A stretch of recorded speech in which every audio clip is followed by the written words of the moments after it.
Racist pilot challenges black woman's credentials. He's stunned to learn she's the Director of Aviation Safety. A hush settled over Gate 22 at Dallas-Fort Worth International Airport as passengers congregated for what seemed like a routine flight.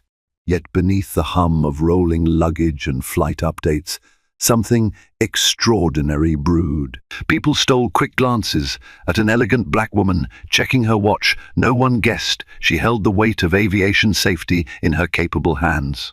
A few yards away, a veteran pilot studied her with thinly veiled disdain. By day's end, his worst prejudices would collide head-on with an unexpected truth. In an industry built on precision and teamwork, one pilot's bias would spark a reckoning unlike any other. Alana Carter stood by a large window overlooking the tarmac at Dallas-Fort Worth International Airport. Her posture was serene, hands folded gently, eyes scanning the horizon where airplanes taxied in and out. The hush of travelers passing behind her felt oddly calming. She had always found airports exhilarating, microcosms of humanity in constant motion, carrying an underlying promise of new beginnings.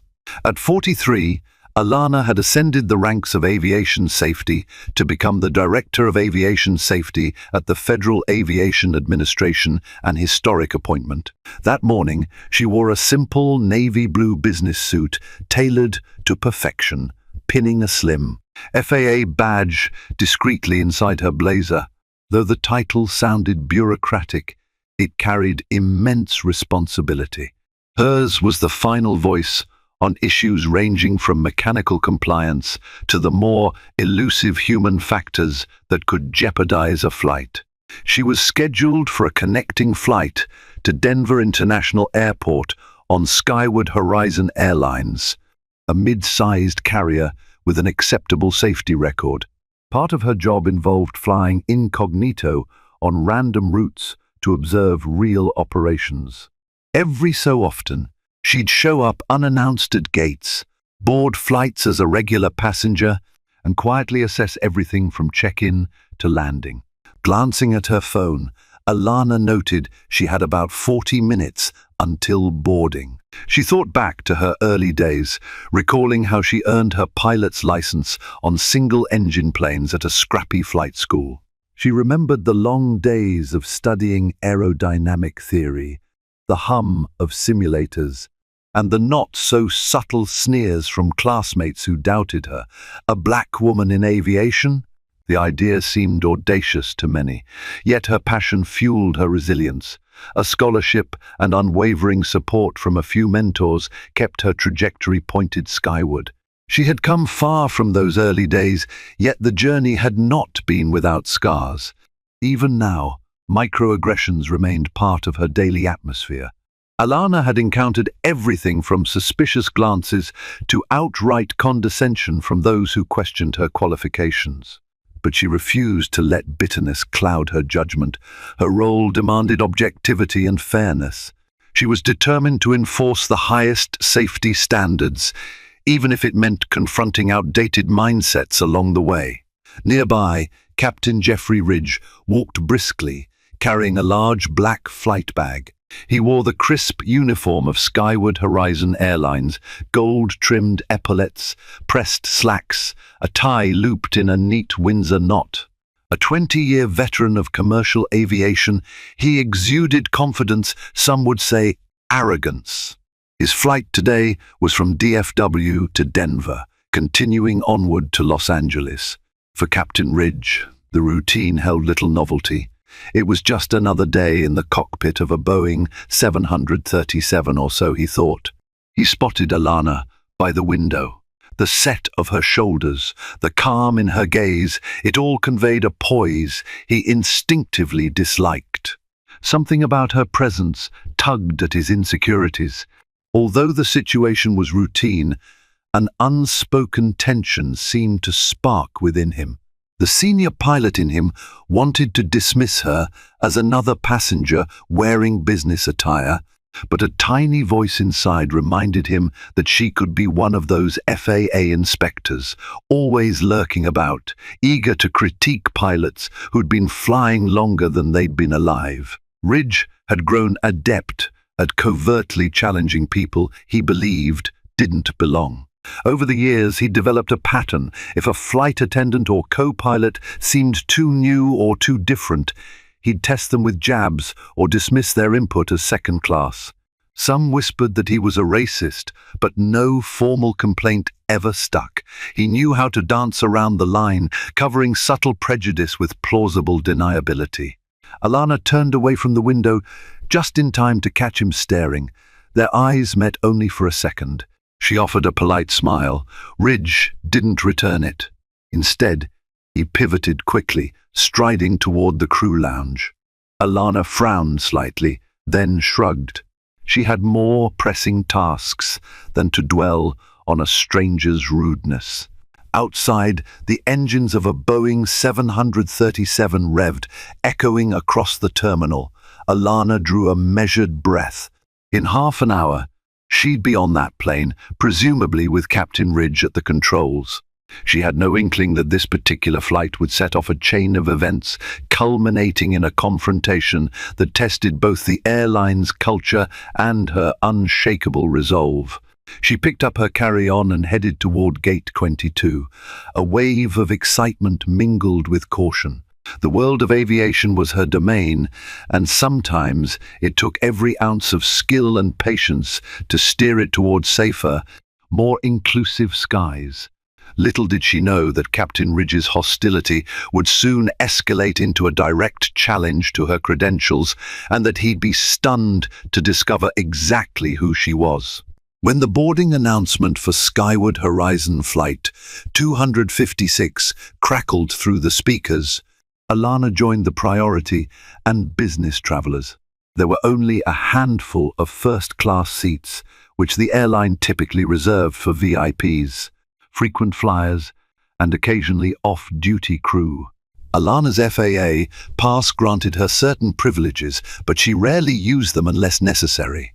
She preferred to blend in with regular passengers, gleaning unfiltered insights. Today, however, the gate agent discreetly handed her a first-class boarding pass. It wasn't on her request. Perhaps someone had recognized her name and decided to extend courtesy. Alana sighed, accepting the seat with mixed feelings. Being singled out could tip off the flight crew to her identity, but refusing the seat would also cause a minor stir. She decided to proceed, stepping carefully onto the jet bridge. Inside the cabin, a flight attendant named Marisol greeted her with a smile. Alana smiled back, noting Marisol's unwavering grace despite the bustle of boarding. She found her seat, 2A, and stowed her carry-on in the overhead compartment. Settling into the plush wide seat, Alana quietly observed the boarding chaos around her. Anxious families, business travelers juggling phone calls, and an older couple who bickered lovingly over which overhead bin to use. Moments later, Captain Ridge emerged from the cockpit for a quick visual inspection of the cabin and to speak with the flight attendants. He offered a curt nod to the passengers in first class. When his eyes landed on Alana, the spark of suspicion reignited. Why would she be seated in first class, he wondered. She seemed too calm, too self-assured. He walked past, ignoring the subtle greeting she gave him. Ridge cornered Marisol near the galley. "Who's that in 2A?" he asked in a low voice. Marisol checked her manifest. "Miss Carter," she replied. "Priority seat corporate pass code indicates FAA affiliation." She lowered her voice. "Might be an auditor, or maybe just an employee traveling on business. I'm not sure." Ridge's jaw tightened. "Great," he muttered sarcastically. "Just what we need, a busybody from the FAA." Marisol took a cautious step back, startled by the derision in his tone. "Is there a problem, Captain?" Ridge forced a bland smile. "No, just let me know if she starts asking unusual questions." He spun on his heel and disappeared into the cockpit, leaving Marisol unsettled. Back in first class, Alana overheard bits of the exchange. The flight crew's barrier curtain was partially open, and she caught glimpses of Ridge's tense posture. She couldn't make out every word, but it was enough to sense the friction. With a quiet sigh, she steeled herself. Stay professional, she reminded herself. She had come across such personalities before. Some softened after meeting her. Others tried to play cat and mouse. If Ridge decided to challenge her, well, she'd handle it. Soon, the flight attendants secured the cabin and the aircraft door closed. The Boeing 737 began its pushback from the gate. Alana fastened her seatbelt as the engines roared to life. The safety demonstration played on overhead screens, but Alana watched the flight attendants as well, assessing whether they followed protocols precisely. She also took note of passenger compliance. Everything appeared routine. When the plane taxied onto the runway, Alana braced for that exhilarating surge of thrust. Takeoff was her favorite moment, a reminder of humankind's capacity for innovation. Outside, the Texas sun glinted off the aircraft's wings. Finally, the engines thundered, pressing Alana into her seat. She felt a swirl of nostalgic excitement, recalling her own hours spent at the controls of smaller planes. As they climbed through cloud layers, Alana pulled a folder from her bag. Inside were a few documents on Skyward Horizon's safety record, pilot rosters, and maintenance logs. She studied them discreetly, mindful that other passengers might glance her way. Her priority was to remain inconspicuous, though that seemed less likely given her seat location and the pilot's evident suspicion. Over the intercom, Captain Ridge's voice was calm, almost pleasant. "Good morning, folks. This is Captain Ridge speaking. We're climbing through 10,000 feet on our way to Denver. Weather en route looks favorable, though we might hit mild turbulence near the front range. Sit back, relax, and enjoy the flight." Alana detected no hostility in his tone, a practiced pilot's facade for the passengers. But she suspected his hospitality would not extend to any direct interaction with her. She jotted a few preliminary notes. Crew's overall professionalism, good. Captain's disposition, potentially confrontational if triggered. After about half an hour, the cabin settled into a mid-flight rhythm. Passengers in first class were offered beverages and light snacks. Alana declined, focusing instead on cross-referencing the airline's official safety procedures with her own knowledge. She considered checking in with the flight attendants, but she didn't want to raise the pilot's suspicions any further. She'd prefer to observe quietly until something warranted her involvement. Little did she know that an incident loomed on the horizon, one that would rip the mask off. Ridge's polite veneer. Before the flight landed, he would find a way to poke at her credentials in a very public way, unwittingly setting the stage for his own downfall. Alana was about to find herself in the crosshairs of his prejudice, and her calm retort would reverberate through the entire airline. For now, the Boeing 737 soared smoothly above patchy clouds, each mile bringing them closer to Denver and to a confrontation that would test Alana's composure. Captain Ridge's misguided sense of superiority and the airline's commitment to fairness. The passengers dozed or watched movies, unaware that a silent drama was unfolding beneath the mundane hum of the engines. The flight progressed without issue, and Alana began to relax. However, as they neared Denver airspace, an unexpected call from air traffic control alerted the cockpit to rapidly shifting wind patterns near the airport. Captain Ridge's voice came over the PA, instructing passengers to fasten their seatbelts due to impending turbulence. Alana stored her documents and sat upright, gazing out the window. The jagged peaks of the Rocky Mountains peeked through wispy clouds, a breathtaking sight that also reminded her how treacherous the approach to Denver could be in rough weather. She listened carefully to the cabin atmosphere, the dull hum of the engines, the rustle of overhead bins, and the subdued chatter of a few nervous flyers. In the cockpit, Ridge eyed the controls. His first officer, Lisa Pennington, was a seasoned aviator with a calm demeanor. "Captain, the wind speeds are spiking around final approach," she noted, pointing to her display. "We might consider an alternative runway or a holding pattern until the winds subside." Ridge bristled. "It's manageable," he replied curtly. "We'll proceed with the assigned runway. Just keep an eye on the crosswind component." Lisa glanced sideways, deciding whether to push back. Aware of Ridge's temper, she simply responded, "Understood," and continued monitoring. The tension in the cockpit was subtle but palpable. Back in the cabin, the seatbelt sign beeped on. A flight attendant walked briskly up the aisle, verifying that trays and seatbacks were secured. Alana felt the plane lurch slightly, a sign that turbulence was intensifying. She mentally tracked the vibrations. Were they within normal range, or was the pilot pushing the approach more aggressively than necessary? Sure enough, the Boeing 737 dipped and shook.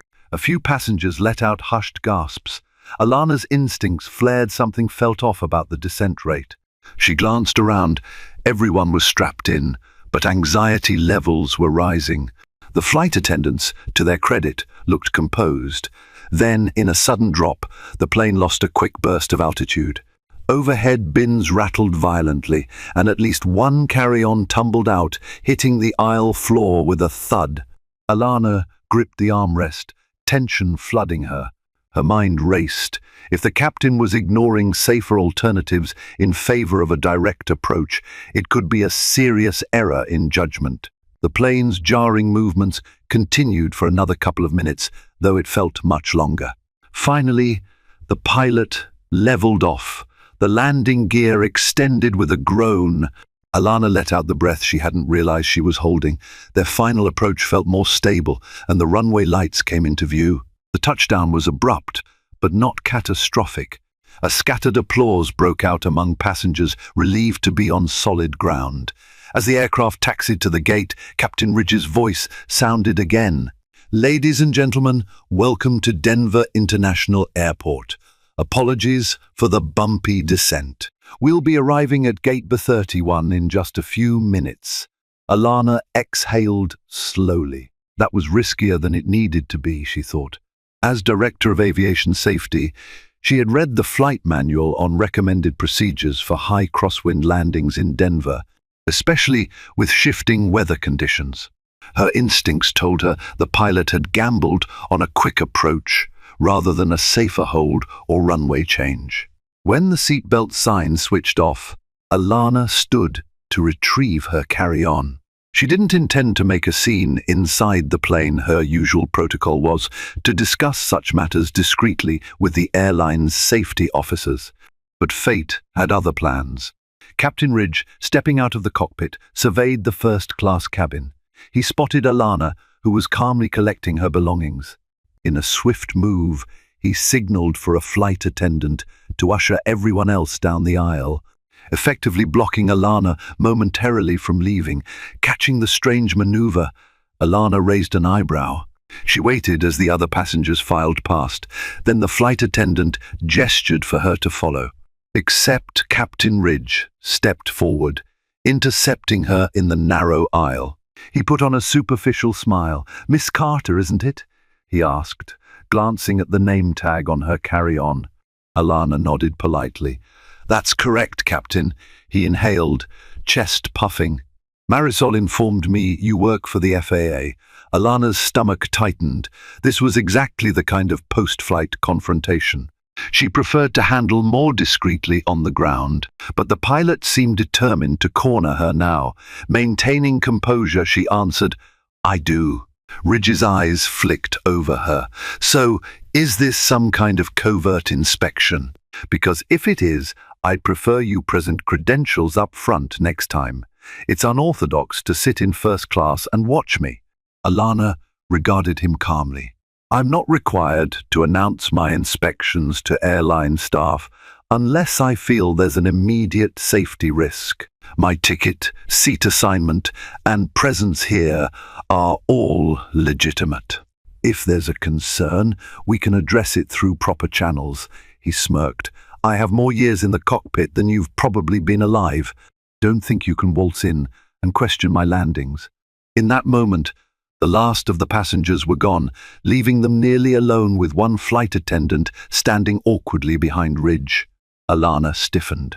This was not the place for a professional debrief, but the pilot's tone made it personal. Quietly, she said, "Captain Ridge, I assure you that my age and background have no bearing on my authority to assess compliance with FAA regulations. Your approach into Denver was riskier than guidelines recommend for those wind speeds." He cut her off, stepping closer. "I know how to fly a 737 in crosswinds. I don't need a lecture from someone with a desk job." His voice rose enough that the flight attendant took a worried step forward. Alana's patience thinned. She stood her ground. "I see. Then we can have a formal conversation about your judgment in the presence of your airline's safety manager and an FAA representative." "Good day, Captain." She brushed past him into the jet bridge. Ridge glowered at her back, fury burning in his eyes. He resented her calm authority, and worse, he suspected she had legitimate power to question his methods.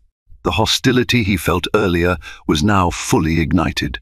Little did he realize that his arrogance would soon pit him directly against Alana's unwavering professional standards, and the consequences would be far more severe than a tense exchange in an airplane aisle.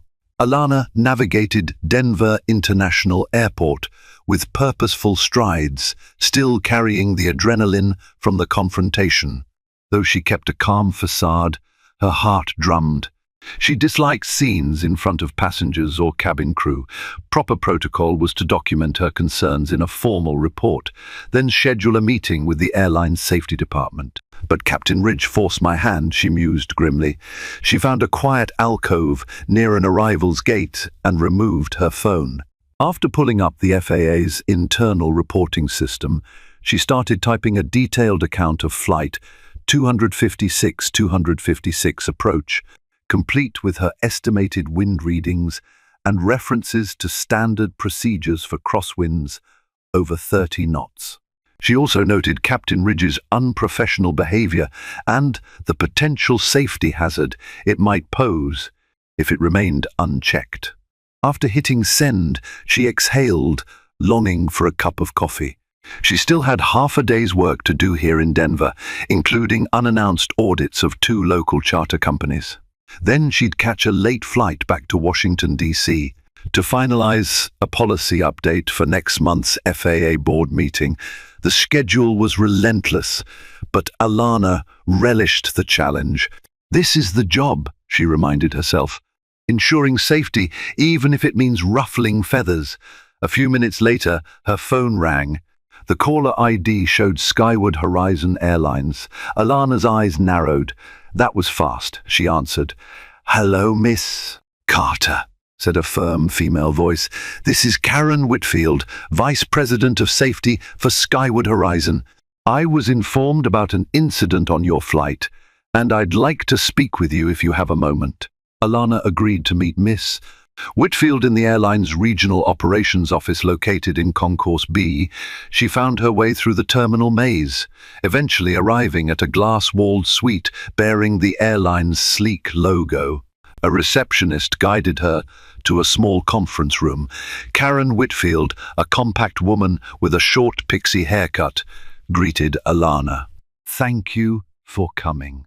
I understand you had concerns about Captain Ridge's approach and subsequent behavior." Alana nodded.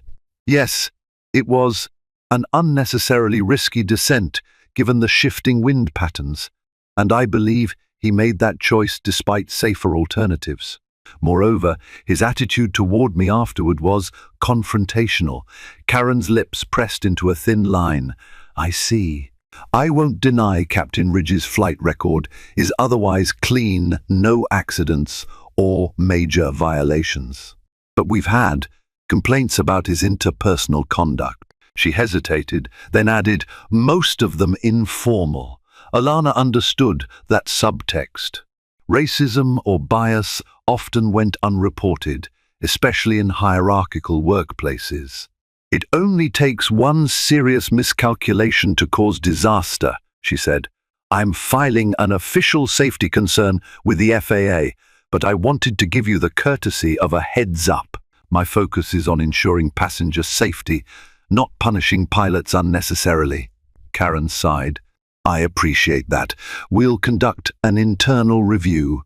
If you're open to it, I'd like to schedule a meeting with Captain Ridge, our chief pilot, and possibly an FAA liaison. Let's clear the air and determine the best course of action." Alana raised an eyebrow. "Of course. I'm interested in a constructive resolution, but I won't downplay the seriousness of his actions. Particularly, his overt hostility might create a cockpit environment where other crew members feel hesitant to speak up." Karen nodded, making notes on a tablet. "Understood. We value open communication. Give me a day or so to coordinate schedules. Meanwhile, Miss Carter, let me assure you that your concerns are taken seriously." They shook hands, and Alana took her leave, feeling a measured sense of satisfaction. Skyward Horizon Airlines appeared willing to address the problem, or at least they wanted to appear cooperative to the FAA. Alana had seen both genuine efforts and superficial ones. Time would reveal which path they chose. Later that evening, as she finished her final checks at a small charter operator's hangar, Alana's thoughts kept wandering back to Captain Ridge. His arrogance was not unique in the aviation world. Some long-time pilots resisted the idea that younger or more diverse professionals could carry equal or greater authority. She'd encountered it before, but rarely had it been so brazen. Her flight back to DC was smooth, offering a moment of introspection at 35,000 feet. Staring out the window, she reflected on how quickly prejudice could morph into a genuine safety hazard. One dismissive pilot in the cockpit could silence vital input from others, leading to tragedies. In an industry where every second and every inch of runway matters, there was no room for bigotry-fueled errors. By the time Alana landed at Ronald Reagan Washington National Airport, she felt resolved to follow through. If the airline's meeting didn't bring accountability, the FAA had the authority to demand stricter measures. Captain Ridge might find himself grounded if he couldn't align with safer, more respectful standards. Unbeknownst to Alana, while she was flying east, Captain Ridge was making phone calls of his own, spinning a narrative that portrayed Alana as an overreaching bureaucrat. He reached out to a friend in management, hinting that the FAA agent was an arrogant busybody who didn't understand real flying. The seeds of conflict were planted. Soon their showdown would escalate beyond a single flight, threatening reputations on both sides and forcing the harsh light of truth to shine on the pilot's deep-rooted biases. 3 days later, Alana found herself back at Denver International Airport for the scheduled meeting with Skyward Horizon's leadership. She arrived early, her rolling carry-on trailing behind on polished floors. The airline's corporate offices were tucked away in a private section of Concourse A, reachable by a maze of corridors and restricted doors. A polite but crisp secretary escorted her to a spacious conference room overlooking the busy tarmac. The glass wall provided a panoramic view of aircraft parked at various gates, their tails sporting the turquoise and silver livery of Skyward Horizon. Alana took a seat at the far side of a long, sleek table and placed her notes neatly in front of her.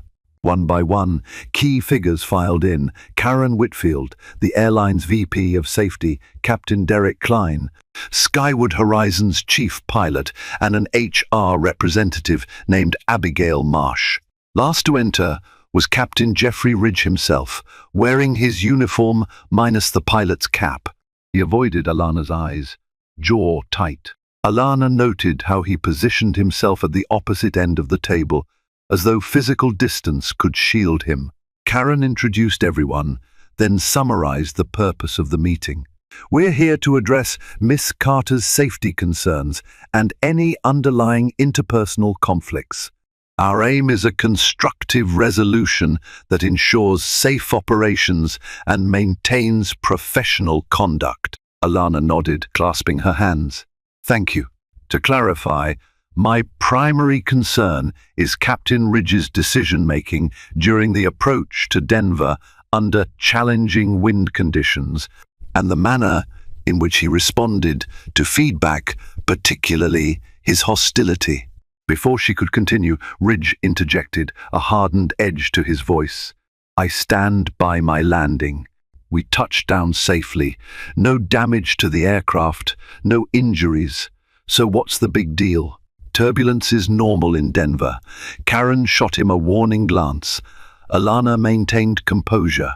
Nobody's disputing that the plane landed, but the manner in which you approached, while ignoring recommended adjustments or holding patterns, elevated risk unnecessarily. That places undue stress on the aircraft, crew, and passengers, and your subsequent confrontation with me was unprofessional. Ridge's nostrils flared. I've been flying for over 2 decades, Miss Carter. You might have a fancy title at the FAA, but that doesn't equate to actual cockpit experience. Alana let the insult hang. Then she calmly opened her folder, retrieving a small stack of papers.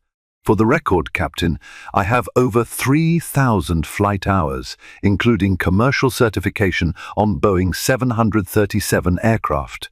I also hold an advanced degree in aeronautical engineering.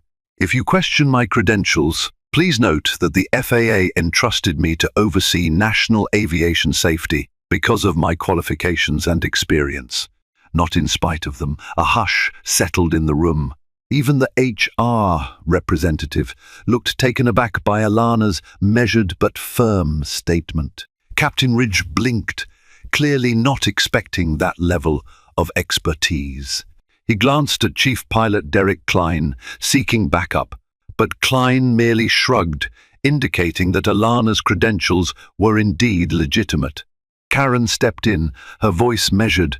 Captain Ridge, the fact remains, Miss Carter has identified potential procedural lapses in your approach. We'd like to investigate further and determine if any additional training or oversight is required. Our priority is safety. Now Ridge's temper sparked. Look, I'm not going to be lectured on additional training by someone who uses her FAA badge to barge onto flights and second-guess me. I know how to fly, and I don't take orders from novices. Alana felt her patience slipping. She inhaled deeply, refusing to be dragged into an emotional spat. This isn't about your ego, Captain. It's about passenger safety and consistent adherence to protocols. Pilots of your experience should welcome a thorough review to ensure the highest standards. And as for my alleged badge flashing, my job entails incognito assessments to see real operations without staged compliance. Abigail Marsh, the HR rep, cleared her throat. I understand tensions are high, but we do have to address the aspect of your confrontation with Miss Carter. Our airline's policy states that all employees, including pilots, must maintain professional courtesy. Any misconduct, especially that which could be interpreted as discriminatory, will not be tolerated. Ridge folded his arms, scowling. Discriminatory. Now you're suggesting I'm a racist, he snapped, voice rising. Just because I challenged her credentials. That's ridiculous. Alana locked eyes with him, calm but unyielding. I'm not calling you anything, Captain. I'm stating that your behavior treating me as less competent solely based on your assumptions raises serious concerns. If there's prejudice fueling your actions, that's a separate but equally serious issue. Silence gripped the room, heavy with implication. Karen passed a wary glance between Alana and Ridge. The pilot clenched his fists, barely containing his anger. Chief Pilot Klein finally stepped in with an air of finality. Captain Ridge, you will cooperate with this investigation. If it's deemed necessary, you'll undergo remedial training, possibly with an FAA monitor on board your flights. Failure to comply could lead to grounding. A flush of indignation crept up Ridge's neck. He looked as though he wanted to argue, but Karen swiftly ended the meeting. "We have enough for now. We'll contact you with next steps, Miss Carter. Thank you for your time." The conference room emptied, but the tension remained. Alana collected her documents, acutely aware that Captain Ridge was in no mood for pleasantries. She exchanged polite farewells with Karen and the others, then stepped out into the corridor. The pilot lingered behind, mouth set in a grim line, as though plotting how he might reclaim control of his narrative. Walking away, Alana felt both relieved and unsettled. The formal investigation was underway, an important step toward accountability, but Ridge's hostility radiated so strongly that she suspected this was only the beginning. Some part of her worried about potential retaliation, though she also knew the FAA had her back. "I must see this through," she told herself. "If his arrogance endangers a single life, that's one life too many." Alana stepped into the bustling airport corridor. Overhead, flights were announced in swift, automated voices. The promise of so many journeys filled the air. She reminded herself that most pilots were competent, conscientious professionals. Yet one pilot's bias could sow seeds of chaos and risk. In the coming weeks, that seed would sprout into a public clash, testing Alana's resolve and delivering the hard karma Captain Ridge never saw coming. The following weeks brought a whirlwind of meetings, emails, and hushed conversations within Skyward Horizon Airlines. While the airline's leadership insisted they were taking Alana's concerns seriously, internal politics muddied the waters. A faction of senior pilots, friends of Captain Ridge, saw the investigation as an overreach by the FAA. They whispered rumors that Alana was a bureaucrat aiming to topple experienced aviators to prove a point. On the FAA side, Alana quietly gathered more data, flight records, incident reports, and any prior complaints about Ridge's behavior. Nothing major jumped out, aside from a few remarks about his challenging personality. Still, she believed the near miss in Denver was a symptom of deeper issues, namely, a pilot so confident in his own skill that he dismissed weather updates and second opinions.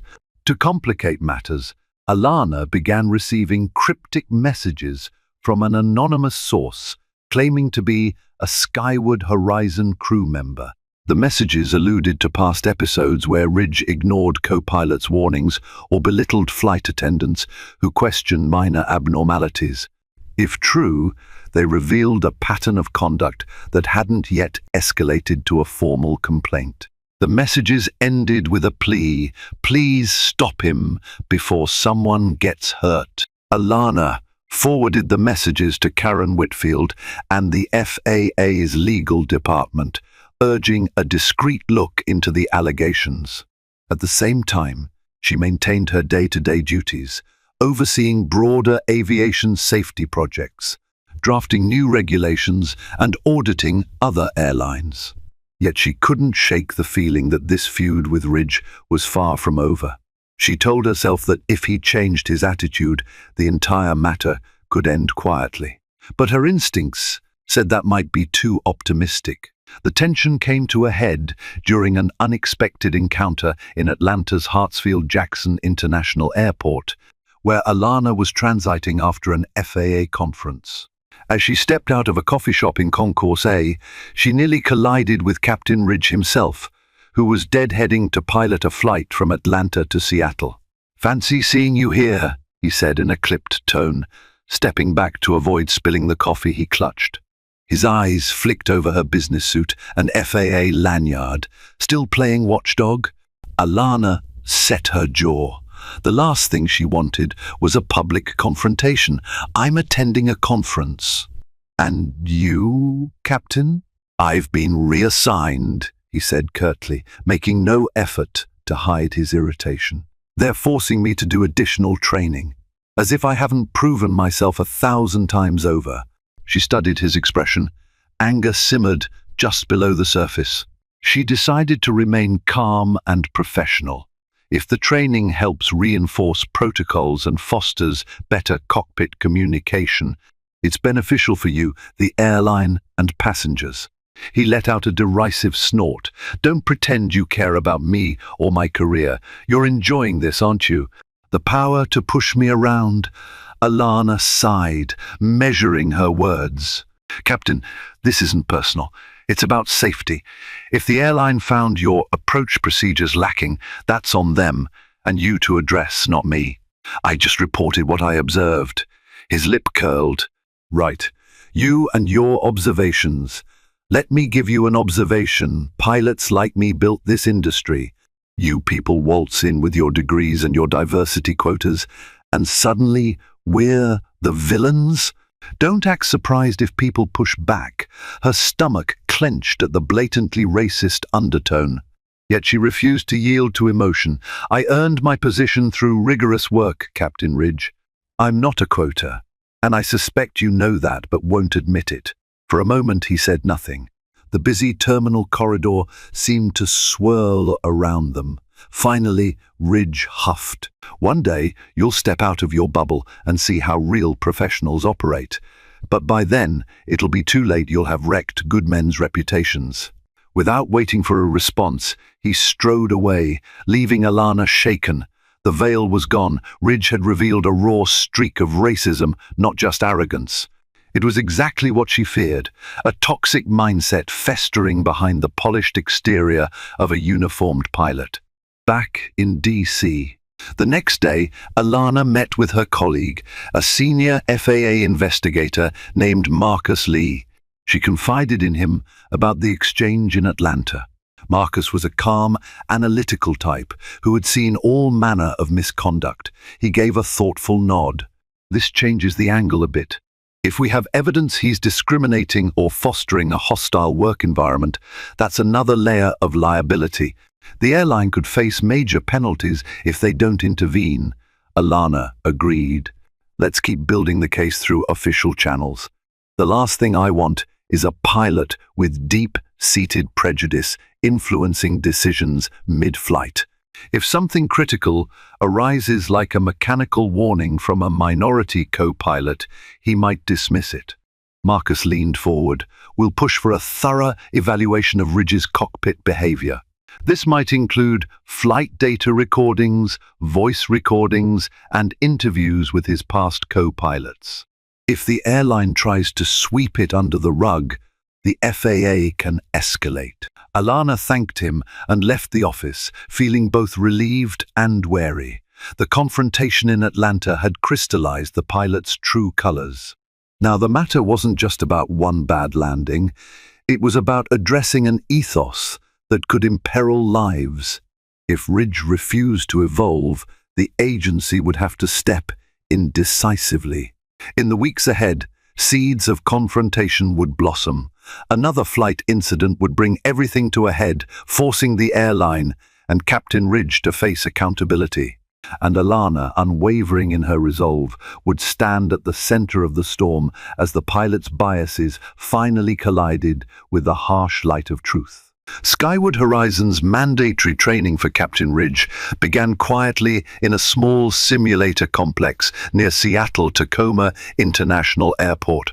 The airline arranged for an instructor pilot, Captain Arlene Diaz, to oversee Ridge's refresher on crosswind landings, engine-out procedures, and cockpit resource management, CRM.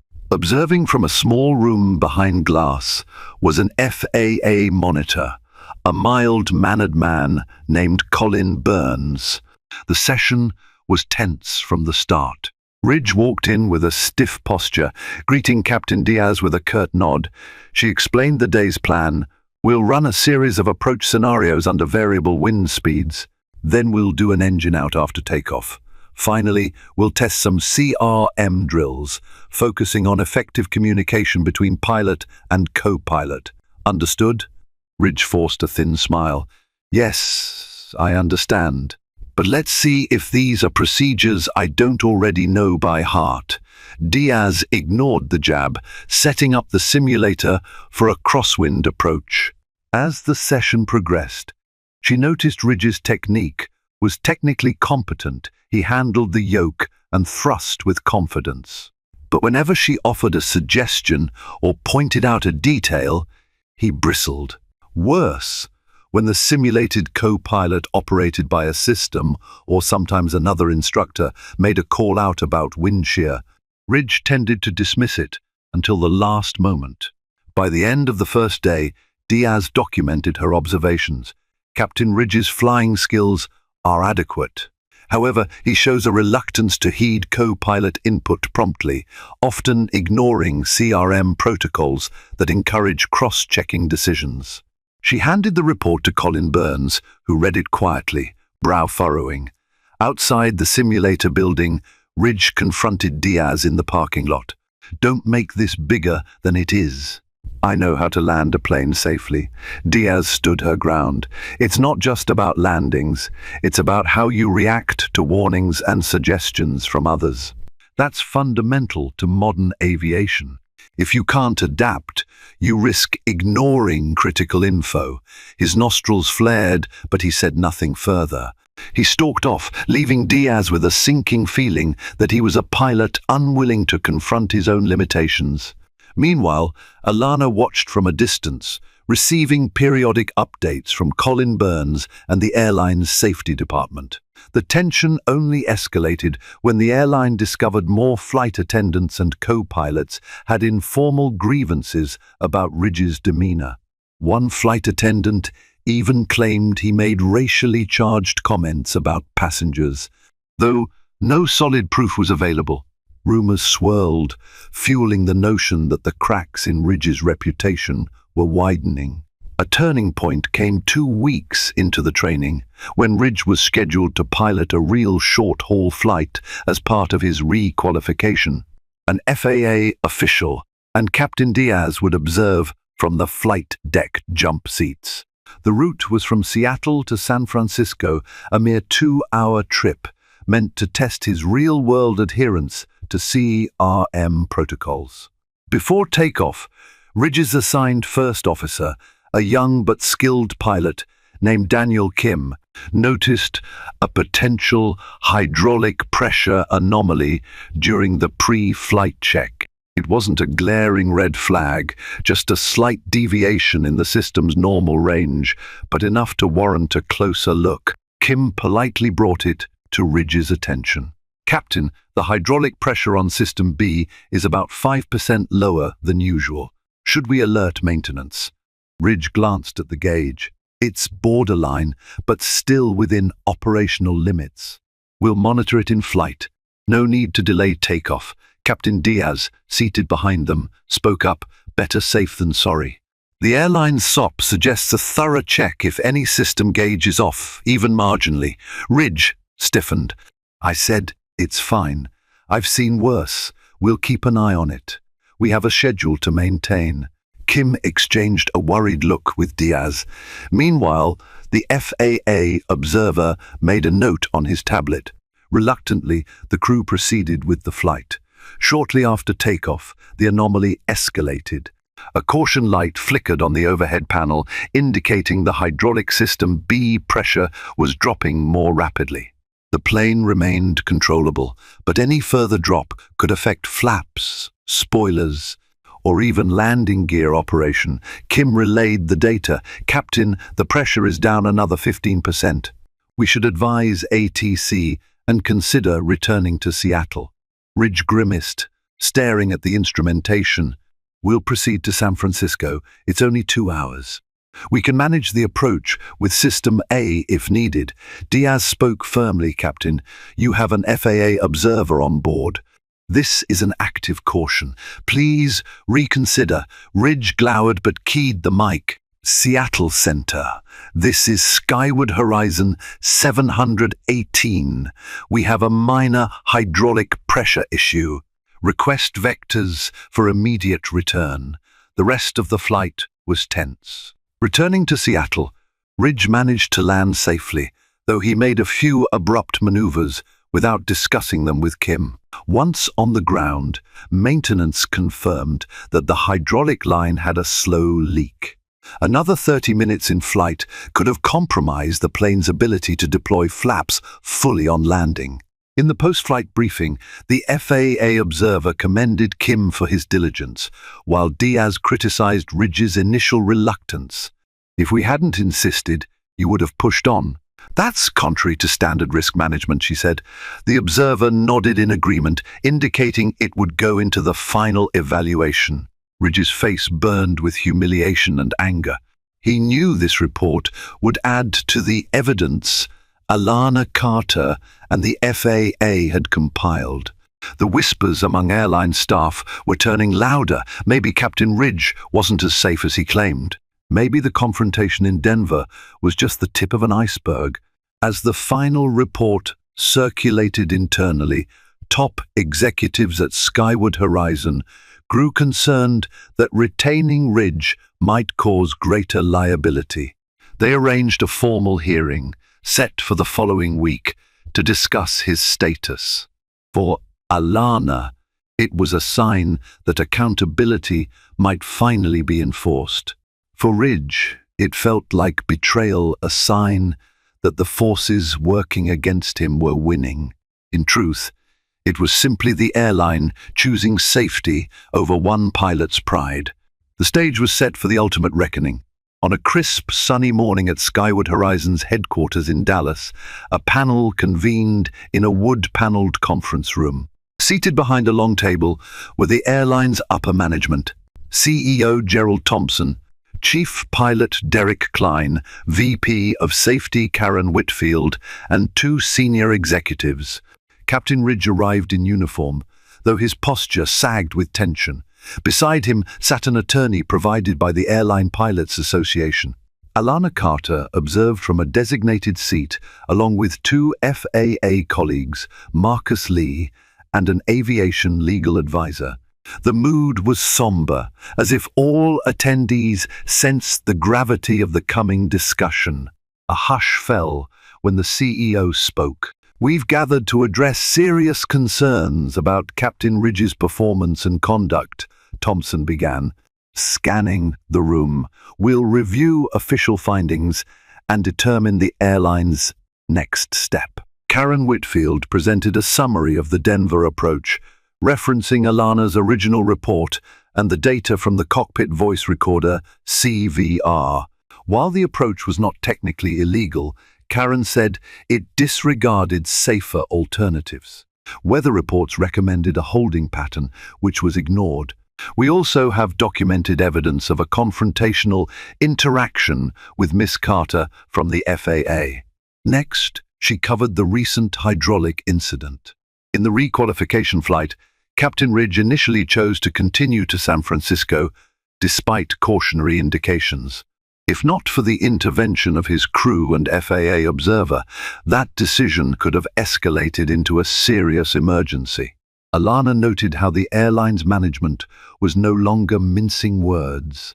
They seemed determined to show that pilot negligence wouldn't be tolerated. The attorney for Ridge tried to counter by suggesting that the hydraulic issue was within operational thresholds at the time, and that many experienced captains might have made a similar judgment. But it fell flat when faced with flight data that showed the continuous pressure drop. Finally, the panel delved into Ridge's interpersonal behavior. Flight attendants and co-pilots had submitted statements. Some described subtle condescension, while others hinted at racism. Though many were afraid to go on record, a few courageous testimonies emerged, including from Daniel Kim. He recounted how Ridge consistently belittled his suggestions. At that point, Gerald Thompson folded his hands. "Captain Ridge, is there anything you wish to say in response to these concerns?" Ridge cleared his throat. His voice shook with anger. "I maintain that my flying abilities are well above average. I've never endangered a plane or its passengers. Yes, I might have a direct style, but that's often how we operate under pressure. As for these insinuations of bias, well, That's pure speculation from disgruntled co-workers. The CEO's gaze didn't waver. The evidence suggests otherwise. We have multiple accounts of you dismissing or undermining staff, especially those who are female or from diverse backgrounds. That directly contravenes our policy of mutual respect in the cockpit. Alana shifted slightly, recalling her own personal run-in with Ridge. He had revealed overt racist undertones in Atlanta, though she had no recording of that exchange. Still, the airline's assembled testimonies were painting a damning picture. Chief Pilot Derek Klein spoke next. "I've known you a long time, Jeff. You used to be a reliable asset, but times have changed. Today's cockpit is a shared environment, and ignoring second opinions is a recipe for disaster. The data from the Denver approach and the hydraulic flight prove you're ignoring standard CRM." Ridge's defense wilted. His face reddened, and he clutched the table's edge as if seeking anchor. Alana could see the storm of resentment in his eyes, toward her, toward the airline, toward everyone who had turned against him. After a brief recess, the panel reconvened. Thompson delivered the verdict.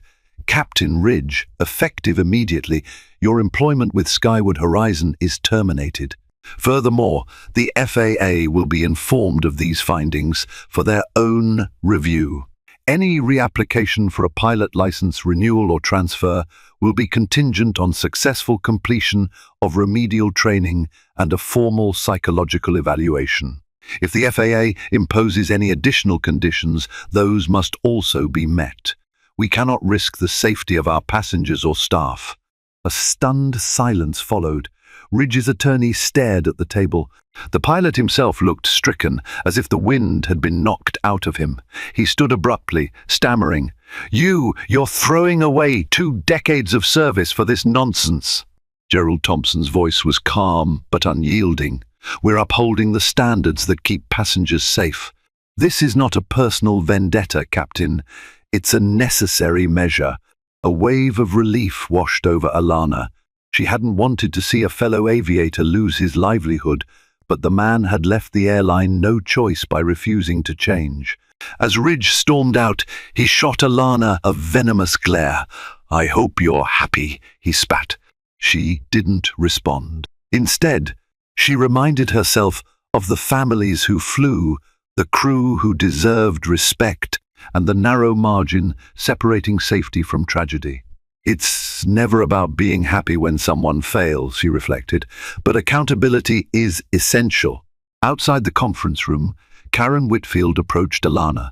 "This decision took a lot of deliberation, but it had to be done. Thank you for insisting on thorough oversight." Alana inclined her head. "My thanks to you as well for taking responsibility.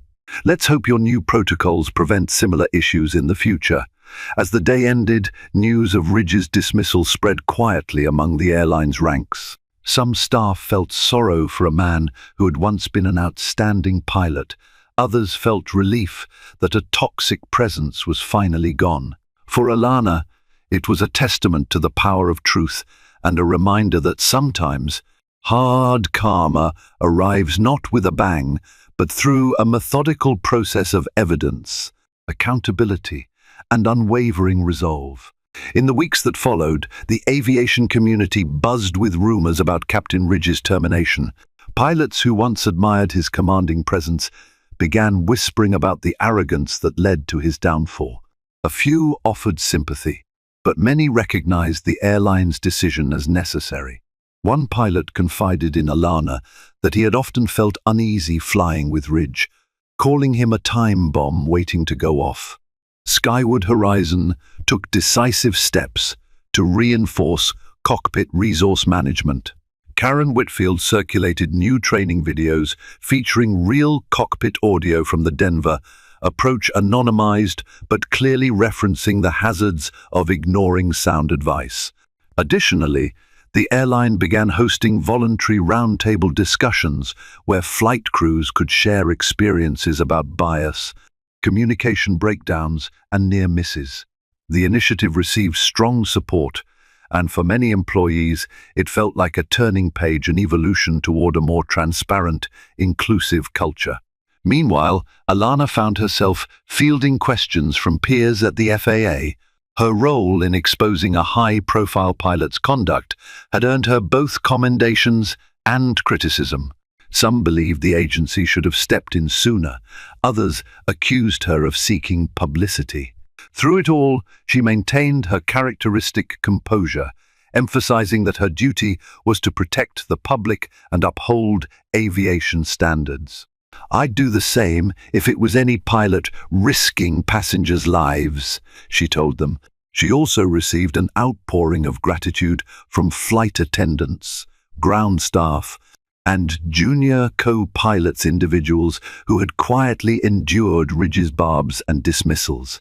Letters and emails thanked her for being a voice of reason and a champion of equitable treatment.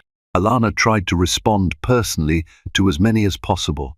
Each heartfelt message reinforced her conviction that addressing prejudice wasn't just a moral issue, but a safety imperative. Then one day, a surprise arrived, an envelope from a private address in Dallas. Inside was a short, handwritten letter. "Miss Carter, thank you for sticking to your principles. I'm a former flight attendant at Skyward Horizon, and years ago, Captain Ridge humiliated me in front of passengers for questioning a possible fluid leak. I never reported him. I was afraid. Seeing your courage now makes me wish I had spoken up sooner. Your actions saved lives, including possibly mine. A grateful colleague." The note touched Alana deeply. It wasn't often that her behind-the-scenes work received personal recognition. She tucked the letter into a folder, a tangible reminder of why she dedicated her life to this mission. While Captain Ridge's future remained uncertain, he faced potential license revocation if the FAA review concluded he was unfit to pilot. Alana turned her attention to other pressing matters. She traveled to different airports, met with flight schools to encourage diversity in pilot recruitment, and spearheaded a new policy initiative for improved weather awareness training. During a conference in Chicago, she crossed paths with Chief Pilot Derek Klein.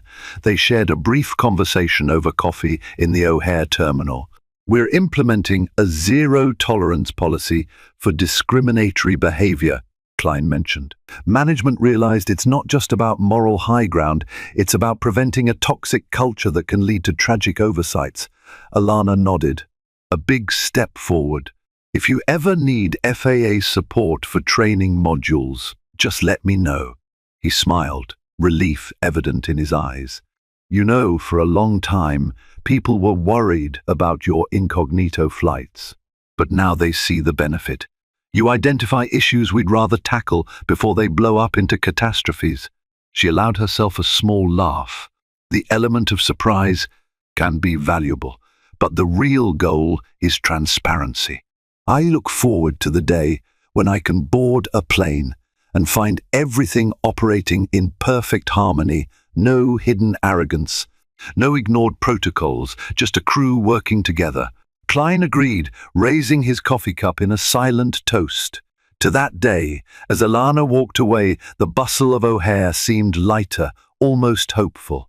There would always be challenges in aviation: mechanical failures, unpredictable weather, human error, but the industry's willingness to evolve was its saving grace. Step by step, pilot by pilot, policy by policy, the skies could become safer, not just technologically, but ethically. At times, Alana recalled Captain Ridge's final, furious glance. While she took no pleasure in a man losing his career, she also knew that karma wasn't about retribution, it was about consequence. Ridge's arrogance, amplified by his prejudice, had collided with an unyielding system designed to guard public safety. The result was inevitable. Sometimes the hardest lessons came through painful ends, and sometimes those ends saved countless others from harm. 2 months after Captain Ridge's termination, the FAA's final ruling on his pilot license came down. In a public notice, the agency suspended his license indefinitely pending completion of extensive remedial training, psychological evaluation, and demonstrated adherence to CRM standards under supervised flights. The statement cited repeated negligence, unprofessional cockpit conduct, and resistance to mandated safety protocols, a strong condemnation from an agency that usually kept its language mild. The aviation press picked up the story, splashing headlines like "Veteran Pilot Grounded" after FAA probe and Skyward Horizon's zero-tolerance policy claims senior captains Job. While not naming Alana Carter specifically, journalists hinted at an FAA official who had spearheaded the inquiry. A few sensational commentators portrayed Ridge as a casualty of political correctness, yet the majority recognized that ignoring warnings and belittling colleagues could have led to tragedy. Alana read the articles with detachment, knowing the media swirl would die down soon. Her tasks continued. She traveled to smaller regional airports, championed better reporting channels for staff who felt intimidated, and introduced a new no-fear aviation hotline at the FAA to encourage whistleblowing on safety concerns. The hope was to prevent future Captain Ridges from going unchecked. Meanwhile, life at Skyward Horizon slowly returned to normal. Pilots reported a more positive cockpit culture. Flight attendants felt more empowered to raise concerns. The airline's management credited their robust training and new policies, but behind closed doors, many knew one incident had lit the fuse. Alana Carter's incisive scrutiny had forced them to act decisively. Occasionally, Alana wondered what had become of Ridge. Would he attempt the remedial path or fade away, clinging to bitterness? Though she bore him no ill will, she hoped he'd eventually reflect on how his biases nearly cost him everything. A change of heart was not impossible, but it would require humility he had yet to display. One late afternoon, after wrapping up a meeting at the FAA's Washington, D.C. office, Alana wandered to a nearby observation deck overlooking Reagan National Airport's runways. She stood leaning against a railing as planes soared overhead, each takeoff a symphony of power and precision. She recalled her younger self, enthralled by the magic of flight, unaware of the barriers she'd face. "I've come a long way, but there's still so much more to do," she thought. A gentle breeze blew, and the setting sun painted the sky in streaks of orange and purple. Alana let her mind drift, savoring the moment. Then a memory flickered, Ridge's scornful words. "You people waltz in with your degrees and your diversity quotas." She closed her eyes and released the tension that lingered. "Yes, we people are here to stay," she mused. "And we're not just pushing boundaries, we're ensuring that every flight is guided by respect for all." Her phone buzzed. An email from Karen Whitfield. "We're unveiling a new training center next month in Dallas. Would you like to attend the ribbon cutting? It's our biggest investment in CRM and anti-bias education yet." A proud smile touched Alana's lips. "Count me in." She typed her response, glancing up to watch a Boeing 737 touching down gracefully. "Let's hope that pilot respects every voice in the cockpit," she thought wryly. But in that instant, she felt a renewed sense of optimism. The system wasn't perfect, but it was learning. Pilots were being trained to collaborate. Airlines were embracing accountability.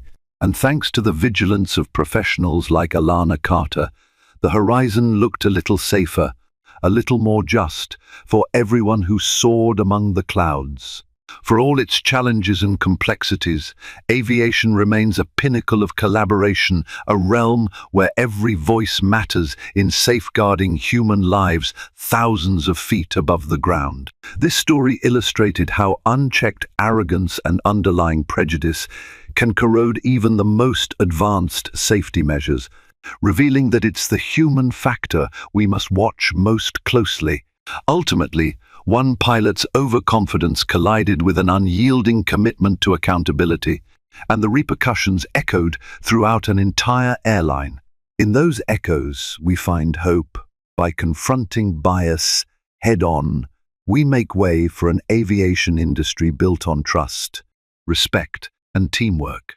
If this journey resonated with you, if you believe in uplifting voices that champion fairness and striving for safer skies, please consider liking this video, sharing your thoughts in the comments, and subscribing to the channel.